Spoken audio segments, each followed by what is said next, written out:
ഒരു മനോഹരമായ കായലിന്റെ കരയിൽ ഒരു സംസാരപ്രിയനായ ആമ ജീവിച്ചിരുന്നു. എനിക്ക് സംസാരിക്കാൻ എത്ര ഇഷ്ടമാണേ.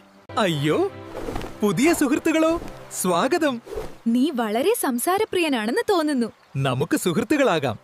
അങ്ങനെ അവർ നല്ല സുഹൃത്തുക്കളായി. നിങ്ങളോടുകൂടി സംസാരിക്കുന്നത് എനിക്ക് വളരെ ഇഷ്ടമാണ്. കുറച്ചു ദിവസങ്ങൾക്ക് ശേഷം കായൽ ഉണങ്ങാൻ തുടങ്ങി.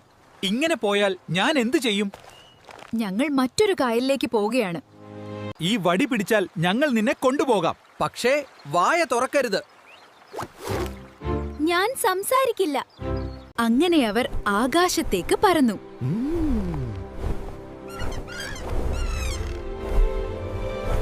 അയ്യോ, ആമ പറക്കുന്നു. വളരെ വിചിത്രം. ആമയ്ക്ക് കോപം വന്നു. ഇത് വിചിത്രമല്ലായിരുന്നു. പറഞ്ഞ ഉടനെ ആമ താഴേക്ക് വീണ്ടും. ആവശ്യമില്ലാത്ത സമയത്ത് സംസാരിക്കുന്നത് അപകടകരമാണ്.